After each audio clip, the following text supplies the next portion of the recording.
Բարև ձեզ։ Մինչև 20-րդ դարը գեղանկարչությունը պատկերում մեկնաբանում էր աշխարհի գեղեցկությունները, աշխարհի գլխով անցած լավն ու վատը, աշխարհում եղած սրբազանն ու ճղճիմը։ 20-րդ դարասկզբին առաջին եւ երկրորդ համաշխարհային պատերազմների արանքում եւ դրանից հետո եկան ցավի եւ ցնցումների, ողբերգությունների, ավերածությունների ժամանակների զավակները, իրենց հետ ստեղծելով նոր հարաբերություններ մարդու եւ արվեստի միջև, հիմքում դնելով ինտելեկտ, գաղափար, կոնցեպցիա։ Նրանք փոխեցին քաղաքակրթության հունը, ցույց տալով բաներ, որոնց մինչ այդ փակ աչքերով էին նայում։ Օր 6-րդ հաղորդաշարի այսօրվա հյուրը վերացական արվեստի ներկայացուցիչ, նկարիչ Խաչատուր Մարտիրոսյանն է։ Բարև ձեզ, պարոն Մարտիրոսյան։ Բարև ձեզ։ Շատ շնորհակալ ենք մեր հրավերն ընդունելու համար։ Ես շնորհակալ։ 20-րդ դարասկզբին շատ նկարիչներ հրաժարվեցին պատկերել հին աշխարհը։ Եվ ինչպես Ռոտկոն է ասում, որ վերացական արվեստի ակնառու դեմքերից է, ես չեմ պատկերում մարդուն, ես պատկերում եմ մարդու ողբերգությունը։ Եվ իսկապես մարդկային ողբերգությունը, աշխարհի հետ պատահած խոշոր ցնցումները վերացական արվեստում դարձան ցնցող ժեստեր։ Ինչպես է վերացական արվեստի պատերազմի սարսափները հաղթահարման փորձառությունը անդրադարձել ձեզ վրա, ձեր արվեստի վրա։ Նախ ասեմ առաջի վերագրում են առաջի վերացական արվեստը, որ ստեղծեց Կանզինսկին 10 թվականներ այդ նկարով։ Եթե չեմ սխալվում, ինքը նկարը պատկերագրության մասին չէ, բայց ինքը նկարը երկրորդ օրը շրջեց, հասկացավ։ Ինքը շրջեց նկարը, հասկացավ վերացական։ Ուրիշ բաներ պատկերում, նաև ընկալումները, այդպես է գրվում պատմության մեջ։ Կանզինսկին եւ Մալևիչը։ Ինքը խորքային մանիֆեստ գրեց Մալևիչը, դրա մասին բավական լուրջ խոսակցություն կա։ Վերագրում են իրենց առաջի վերացական արվեստի, абստրակտ արվեստի մտածողությունը։ Հիմա պատերազմները, եթե անդրադառնանք նկարիչների, ես չեմ ուզում շեշտեր դնեմ հին արվեստ, նոր արվեստ, որտեղ արվեստի գործերը չեն հնանում բոլոր ժամանակներում։ Բնականաբար ամեն մի տեսակ ցնցում, պատերազմ դա ստրես է արվեստագետի համար, բայց ոչ թե արվեստագետը պիտի պատկերի ստրեսը կամ բանը, իմ մոտ հակառակն է եղել։ Մենք պատերազմի տարիներին ես ավելի փորձում էի թեման, այդ արհավիրքը կամ ոնց որ ասում են սարսափ բանը չպատկերել, այն ինչ որ արեց Պիկասոն իր ժամանակին, ես տենց ազատ խոսամ դրա մասին։ Այո։ Գերնիկան, որ պատկերեց Պիկասոն, այդ հարցադրումը այդպես էլ չէ, գերմանացի որ ներխուժեցին, ասեցին սա դուք եք նկարել, ասվեց ոչ, սա դուք եք նկարել Պիկասոյի առաջ խոսքը։ Բայց Պիկասոյի Գերնիկան կարելի է համարել վերացական արվեստի։ Դե միայն վերացական արվեստից չխոսենք, որովհետև Գերնիկան իր մեջ այնքան համաշխարհային, այնտեղ ինչ կապ ուներ ցուլը կամ ասենք պատերազմը կամ այդ բան ատամանավոր մարդիկ, եթե հանենք վերացականությունը ոչ առարկայական, բայց նաև Պիկասոն մասեր կազմում։ Եվ հետո ինձ հետաքրքիր է մի թեմա, որտեղ 18 թվականին, երբ որ հեղափոխություն եղավ Ռուսաստանում, այսպես ասեմ, միշտ հեղափոխական շրջանում շատ հետաքրքիր գրողներ ու նկարիչներ էին այդ ժամանակ, հատկապես պլակատային արվեստը առաջ գնաց, մտածողության այդ ընթացքում, այդ խառնիշփոթ իրավիճակում ստեղծվեց նոր մշակութային բաներ, որտեղ նաև վերացական արվեստն էր բանանում։ Այդտեղ պիտի շեշտերը դնեմ Կանզինսկին եւ Մալևիչը, որոնք իհարկե պիտի ասեմ, որ այս պարագայում Մալևիչը ողբերգական բան ունեցավ, որտեղ նա մնաց սովետական այդ շրջանի, որտեղ խնդիրներ առաջացան, ես հիմա չեմ մանրամասնի, իսկ Կանզինսկին կարողացավ դուրս գա սահմաններից։ Ես այսպես ասեմ, առաջի անգամ, երբ որ Grand Օպերան Փարիզի մտա, հենց 92 թվականին, ես զարմացա ոնց են Կանզինսկուն տվել այդ առաստաղը ինքնանկար է։ Բանին Կանզինսկուն չէ, Շագալին։ Դուք խոսեցիք Կանդինսկու եւ Մալևիչի մասին, ես կուզեի 3 առանցքային դեմքերից խոսել, Մոնդրյանին ներառելով։ Մինչ հարցը ձևակերպելը ես անպայման ուզում եմ շեշտել, որ վերացական արվեստը չի փախել, չի խուսափել ցավից, ցնցումներից, ողբերգություններից, այլ առաջարկել է լուծումներ, նույնիսկ վերացական արվեստի միջոցով, եւ Կանդինսկին առաջարկում էր հոգեվոր ուժով դուրս գալ դեպի լույսը, Մալևիչն առաջարկում էր լռության միջոցով լրացնել քաոսի ձայնը, ասում էր ես արվեստից ազատեցի կարգավորում էր քաոսը լռությամբ, այո, ասում էր ես արվեստն ազատեցի առարկաներից եւ իրերից, իսկ Մոնդրյանը իր ուղղահայաց եւ հորիզոնական գծերի վրա էր փորձում մաթեմատիկական հարմոնիայի բերել քաոսը կարմիր, կապույտ, դեղին գույներով։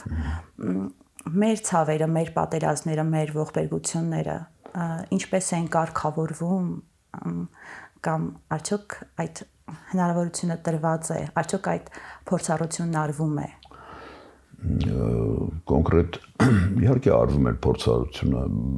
պիտի ասեմ, որ Մոնդրյանը առաջիններից է, որ մինիմալիստական կուլտուրան մտցրեց արվեստում, միջոցները դեն նետեց մյուս բանը սուղ միջոցներով, որտեղ գծի կուլտուրան հետագայում շատ նկարիչները տրվեցին Մոնդրյանը, մինչ եթե ծանոթ լինեք Մոնդրյանի սկզբնական գործերին, իր այդ բնապատկերները, բաներ, Մոնդրյանը միանգամից եկավ մաքուր մինիմալիստական տարածություն, գծային կուլտուրան, գիծը գույնի միջոցով եւ այդ քիչ միջոցները բերեցին մարդկային հոգեբանության խորը մենք հետո ընկալեցինք, այսինքն մարդը, գիտեք, նկարիչը, այսպես ասեմ, նկարելու մեջ չի, մտածողության մեջ է, իսկ Մոնդրյանը հենց մտածող նկարիչ էր, նա շատ կիրթ անձնավորություն էր իր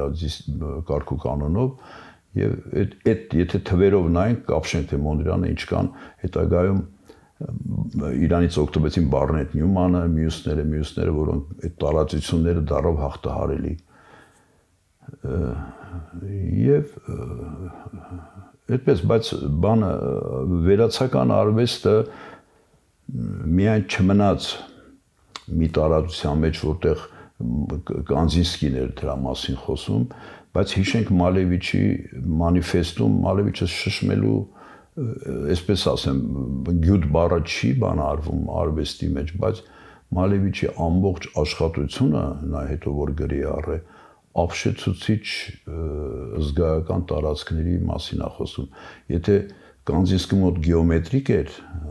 աբստրակցիան, Մալևիչը ավելի մաքուր էր մոտենում։ Իմ կարծիքն է սա։ Այդպես հետագայում շատ ամերիկյան դպրոցը ստեղծվեց, նյույորքյան դպրոցը հայտնի, որտեղ կուզեմ մի բան էլ ավելացնեմ, չմոռանանք մեր Արշիլ Գորկուն, որ ինչ արեց համաշխարհային արվեստում, նա ամերիկան կրթեց ամբողջությամբ Եվրոպայի պատուհանը արվեստի Արշիլ Գորկին համացրել ոստանիկը։ Այո։ Նա բերե։ Եվ ամերիկյան դպրոցը վերացական արվեստի հիմնվեց, զարգացավ շնորհիվ էմիգրանտների, որտեղ դրանք ուժեղ էմիգրացիոն հոսքերի ժամանակներ էին։ Բայց ես կուզեի խոսել մեր իրականության, մեր ցավերի, մեր ողբերգությունների մասին։ Հայ իրականության։ Այո, մեր իրականության, որովհետև այս փոքրիկ երկիրը տեսել է շատ խոշոր ցնցումներ։ Ձեր արչև երբևէ դրել եք այդպիսի նպատակ քաոսը կարգավորելու։ Ունեցել եմ այդպիսի շրջան քաոսը, բայց հիմա քաոսը ես կարգավորելու խնդիր չունեմ։ Ես անում եմ այն ինչ որ անում եմ։ Նարեկացու խոսքերը մեջ բերեմ, որ ավելի իրական լինի։ Աչքի եւ մտքի համար անիմանալին իբրև տեսանելի ձևակերպեցիր, ասում այդպես է դիմում։ Նորից կրկնեմ, աչքի եւ մտքի համար անիմանալին իբրև տեսանելի ձևակերպեցիր։ Դա վերացական կուլտուրայի մասին է։ Այն ինչ որ մենք տեսնում ենք, աներևույթ նկարություն կա։ Մենք չենք դա պետք է սովորենք, որտեղ վերացական արվեստը հայ իրականության մեջ ես կարամ անուններ ասեմ անգամ, ովքեր են եղել նպաստել Վիգեն Թադևոսյան, Խատլամա Ջանսերյան, նրանք այդ սկզբանա որողներ էին, որոնք նաև հիմա արդեն ողորմածիկ Համլետ Հովսեփյանը, եւ էլի շատերը, որոնք ես հներից ասեցի Վիգենին եւ Խատլամա Ջանսերյանին, որոնք եւ շփվել եմ իրանց հետ բոլորի հետ շատ մոտիկից, չընդունվող փակ սահմաններում չընդունվող արվեստ, նրանք բավական դժվարություններ տեսան, բայց իրականում վերացական արվեստը դեռ հայ մշակույթի մեջ առկա է։ Եթե մենք շատ հետ գնանք մանրանկարության մեջ ձեռագրերը, իմիջիայլոց հայկական ձեռագրերը, եթե մենք ուսումնասիրենք ոչ թե տեքստը կամ բովանդակությունը, այնտեղ արվեստագետը շատ ազատ է եղել։ Կանոնների մեջ իրանք էջից դուրս են եկել։ Եթե ուշադիր նայենք, էջեր կան, որտեղ նկարազարդված է, բայց չի բավականացրի, ասենք, այդ շարժումը կամ ինքը էջից դուրս է եկել, դուրս է նկարել։ Այդպես բան չէ, դա արդեն նշանակում էր, որ իրանց մոտ բան կար, ազատ մտածում։ Ընդհանրապես արվեստի ազատության մասին է խոսում աբստրակցիան։ Մի հետաքրքիր բան կա, որ իհարկե որևէ տոտալիտար համակարգի համար չի կարող վերացական արվեստը ցանկալի լինել, բայց նաև իրեն վերացական արվեստին դժվար է ծառայեցնել որևէ քաղաքական գաղափարախոսության քարոզչությանը, որն է վերացական արվեստի այդ ֆենոմենը, ինչումն է։ Ասեմ, եթե խոսում ենք այդ փակ սահմանների մասին, չէ, տոտալիտար համակարգի, այդ 50 տարին, 20-րդ դարի չէին ասնում, գցել էին մի կողմ, դեն էին նետել աշխարհում ինչ է փոխվել։ Բայց երբ որ գնում ենք թանգարանները, կոնկրետ Պուշկինի անվան թանգարանը Մոսկվայում, անգամ սովետական գրքեր էին հրատարակել բուրժուական արվեստի եւ այլն դրանց քննադատությունը, որ մենք դեռ չենք ծանոթ չէինք, որտեղ գրքեր չկար։ Բայց իրենք այդ նկարիչների ժամանակի, այ Ռոտկո ենք ասում, մյուսն ենք ասում, բաները հիմա բոլորին չթվարկեմ, նրանք նկուղային հարկում ցուցադրում էին, բայց դեն չէին գցել, չեն ոչնչացրել։ Երբ որ վերացեցին գումարի, հասկացան հսկայական մի կարողություն ունի թանգարանը։ Եվ նույնը Հայաստանի համար ասեմ, շատ հեռու չգնամ հայ նկարիչների Լևոն Թութունջյան, որը համաշխարհային երևույթ է սուրռեալիզմի եւ աբստրակտ արվեստի, Սալվադոր Դալի մոտիկ ընկերներ։ Փարիզում չէր ընդունվում Թութունջյանին, չէին ընդունում, բայց եթե այսօր պատկերացնեմ, կարծեմ մեկ աշխատանք ունենք Լևոն Թութունջյան, հանճարեղ մարդ է։ Հիմա քաղաքական ասպեկտ չհետևի, բայց այն ժամանակ ստեից գնացին, որ հայ sense մեծ նկարիչ ա եղել, ասեց, գիտեք ինչ չեմ ուզում, աղջիկն էր ողջ։ Աղջիկ ասեց, չեմ ուզում դեր այդ գործ ունենամ, ասեց, ես որ պստիկ էի, իմ հայրիկիս գործերը հրյա գալերիստներն էին գնում։ Ոչ մի հայ մոտ չի եկել Թութունջյանին այդ ժամանակներին։ Նույնը շատ-շատերին կարելի է թվարկել, շատ մեծանուն հայ նկարիչներ, որ համաշխարհային արվեստում, արդեն գանք մեր տարածություն Երվանդ Քոչարը, ես ասում եմ, Փարիզում, երբ որ ես հանդիպեցի Քոչարի արվեստին եւ ֆրանսիացիք ինչպես են մեկնաբանում ներկայացնում,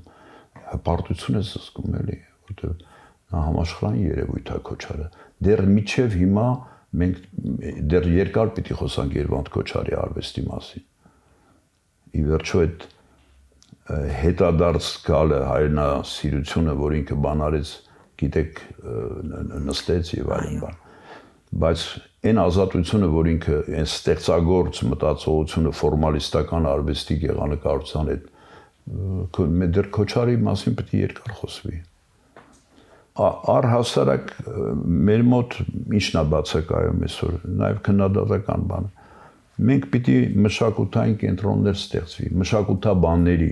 Չունենք ցավոք մշակութաբանություն Հայաստանում, որտեղ աշխարհում 3 հոգի է համարվում մշակութաբան։ Բայց եթե մենք ունենք այդ պոտենցիալը, կենտրոններ եւ կրթական համակարգը սկսած դպրոցներից, որը անում է ֆրանսիացին, Ֆրանսիան պարտադիր, չգիտեմ, դպրոցական առաջի դասան երեխաներ թանգարաններ են այցելում։ Գետնին նստում են հատակին եւ ուսումնասիրություններ են անում։ Այնտեղ պստիկ երեխան կարակես ես անգամ ավտոբուսի վարորդը ավտոբուսը վարում հետո ինչ որ ժամերի բանը գիդ աշխատում արվեստի թանգարանում հանդիպեցի։ Այսինքն դուք որպես ստեղծագործող ունենում եք մեկնաբանվելու կարիք։ Հիմա դրա մասին չեմ մտածում։ Մեկնաբանվելու, որտեղ ժամանակին այդ փորձերը արվել է։ Ես ուզում եմ հասկանամ ինչ է, ով պիտի, ընդհանրապես իմ մասին չի խոսքը։ Կոնկրետ վերացական արվեստը Բայց որպես արվեստի ներկայացուցիչ կուզեիք, որ կախվեր եւ բայց խոսվեր դրա մասին, իրադարձություն դառնար։ Իմ ամենահետաքրքիր process-ը երեխաների հետ ես չեմ դասաբանդում, բայց հանդիպելն է եւ զրուցելու, որտեղ ես իրանցից բան եմ սովորում։ Ես անգամ մի ծրագիր ունեմ, որ իմ մեծ կտավները ես տամ երեխաները ինչ ուզեն անեն, դադար կտավը։ Ես ասեմ ինչ անեն, թող ազատ անեն, հետո ես իրանց վրայից կաշխատեմ, որտեղ այն անկեղծ մոտեցումը բացատրելով, որտեղ այսօր երեխաները շատ տաղանդավոր են, ես իմ թորնիկներից տենց բան եմ դաստիարակում, իրանք պարզում ես ինչ շատ բան գիտեն, Ձեր հայրը հոգևորական էր, որ ինչպես եւ մյուս հոգևորականները ենթարկվեցին խորհրդային կարգերի բռնաճնշումներին եւ դուք լինելով հոգևորականի որդի ձեր հոգևոր հետաքրքրությունները գտաք արվեստում եւ այն էլ ոչ ավել ոչ պակաս վերացական արվեստում, որ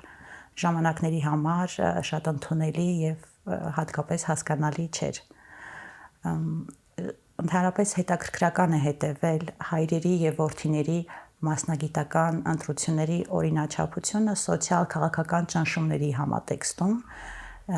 Մայա Պլիսեցկայայի հայրը մեծահարուստ մարդ էր, ժամանակի լեզվով ասած կապիտալիստ, որին խորհրդային կարգերը սպանեցին եւ դուստրը տարիներ անց գնաց արվեստի ոլորտ եւ ամենափխրուն, ամենաքնքուշ բեմերից մեկում դարձավ բալետի գլխավոր աստղերից մեկը համաշխարհային վերջերս հաղորդում էինք արել, որտեղ շատ խոսում էինք կոնցեպտուալ արվեստագետ Ալեքսանդր Մելքոնյանի Սաշի մասին։ Շատ մոտիկ է։ Այո, Սաշը զինվորական ընտանիքից է սերում, հայրը պոլկովնիկ էր հայրը։ Այո, խորհրդային բանակի սպա էր եւ Սաշն էլ իհարկե իր կարևոր մասնակցություն ունեցավ Արցախյան առաջին պատերազմում, այո, բայց իր վերջնական եւ հիմնական ինքնարտահայտումը կոնցեպտուալ արվեստում եղավ։ Դերասան կատակերգու Արմեն Խոստիկյանի հայրը, որ նշանավոր փիլիսոփա էր, դարձյալ 37 թվականի բռնաճնշումների զոհ, որդին տարիներ հետո դարձյալ գնում է արվեստ, կինո, թատրոն եւ այն էլ կոմիկական ժանր։ Դուք ինչպես կմեկնաբանեք այս հետաքրքիր օրինաչափությունը։ Անդրադառնալով իմ հորս հետ կապված։ Հայրը շատ ճանաչված հոգևորական էր, եթե ոչ ամենաճանաչվածը, քահանալիներով,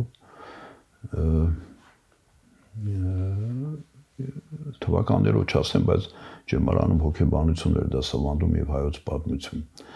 Բայց այնքան կրթված էր, որ արվեստի պատմության մասնագետ էր նաեւ, հատկապես ժամանակակից արվեստի։ Ուրեմն ես իմ հետ абստրակտ արվեստից խոսում էր։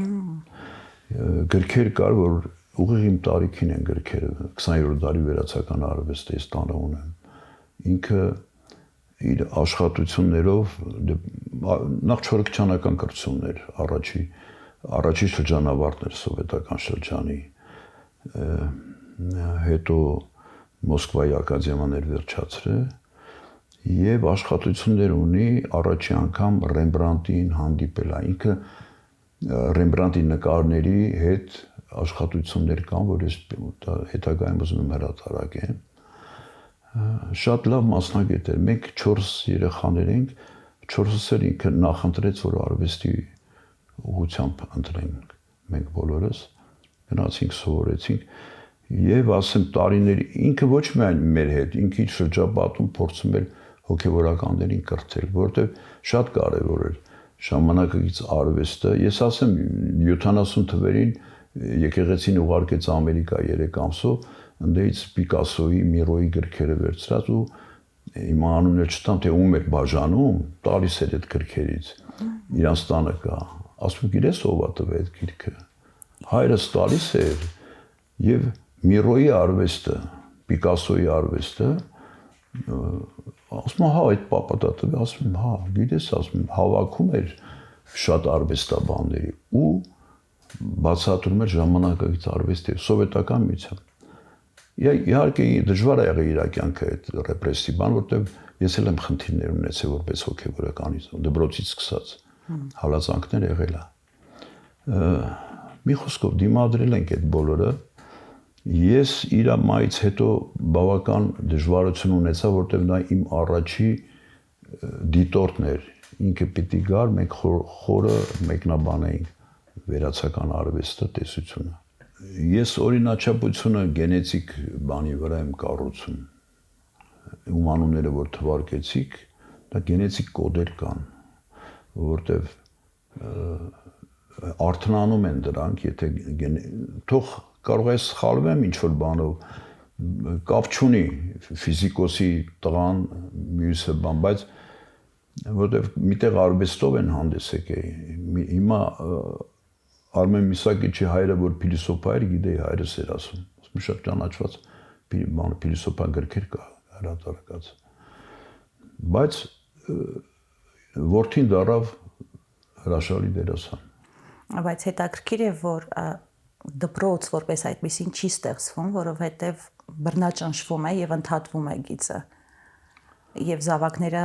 գնում են հիմնականում թեքվում են արվեստ, այնտեղ կարծես ապաստան են գտնում։ Մի հատ բառ օգտագործեմ, պիտի ծիլ տա, չէ, եթե գենետիկ կոդը գնում այնքան անպայման տես անտարբեր չլինում, կամ դերասան, կամ չգիտեմ ինչ,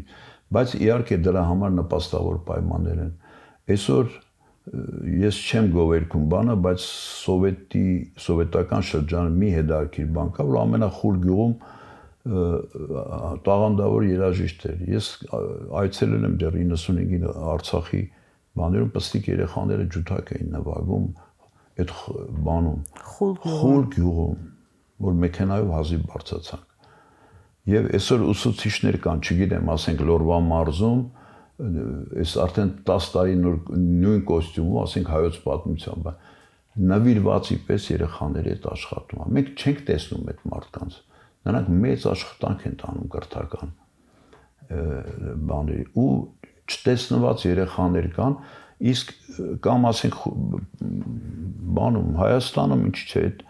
երաժշտական կամ այդ նկարչական այնքան հետաքրքիր է, որ մենք իրենց չենք տեսնում, իրենք կան, այդ ամեն ինչը գոյություն ունի։ Նվիրյալ մարդիկ կան, որոնք անուններն էլ չգիտենք։ Բարդ ժամանակ ենք ապրում։ Մարդը պիտի, եթե մարդը իր էությամբ պիտի դրսևորի կամ արվեստում, կամ գիտության մեջ, կամ բաներում, դրա համար պայմաններ են պետք։ Ցավոք այսօր մեր ժամանակը արվեստի առումով արվում է, ցուցադրություններ են անում, հետաքրքիր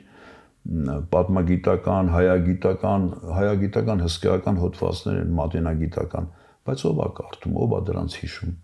Նվիրյալ մարդիկ կան մատենադարանում աշխատող մյուսները։ Ռուսները իրանց վերացական արվեստի երկու մեծ հատոր, կապ չունի մարդիկ նկարիչ չեն, բժիշկ էր, բայց ինքը մասնակցություն ունեցավ մոդեռնիզմի կամ բաների շշմելու երկու հատոր։ Գոնե այստեղ ֆիքսվի, այս անուններ թվակեցի Վիգեն Թադևոսյանին, մյուսին, Սեյրան Խատլանբաջանին, ընդեղ էլի կան։ Գոնե այդ մաթեմատիկա չի, բայց գոնե պիտի դրանք բան արվի։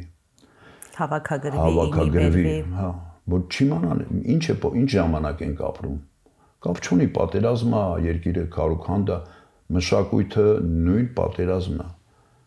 Մենք անընդհատ պիտի դրա մեջ գտնվենք։ Եվ եթե ոչ առաջինը, զենք եւ մշակույթը շատ կարևոր։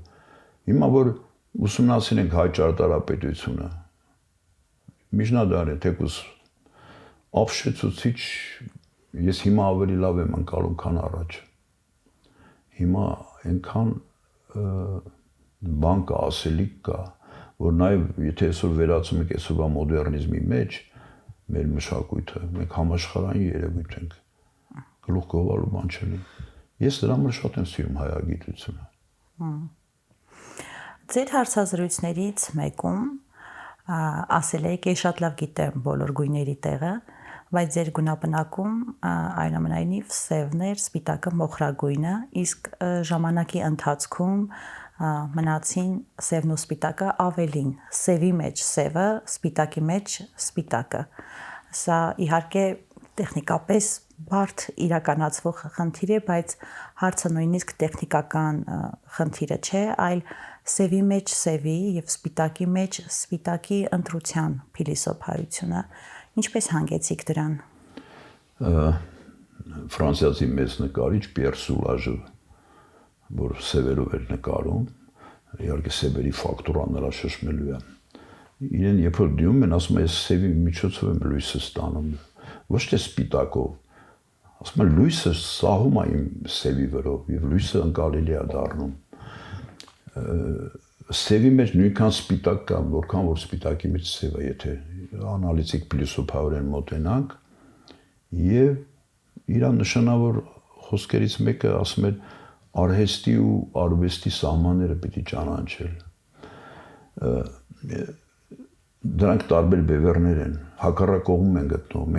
մենք խառնում ենք արհեստն ու արվեստը։ Իսկ Սուլաժը շատ բարձ է, Պիեր Սուլաժը մեկնաբանում, ասում էր, ես որ պստիկ էի Փարիզում, Ֆրանսիայում, ասում էր, երբ որ մեր փողոցը ասֆալտում էին, ձգում էին, ասում է, այնքան ամփույթ էին անում, այդ ձուտը թռնում էր, ասում է, մեր տան սպիտակ պատերին։ Ես երեխա էի, ասում է, ու հետաքրքրությամբ գալի նստում էի թափված այդ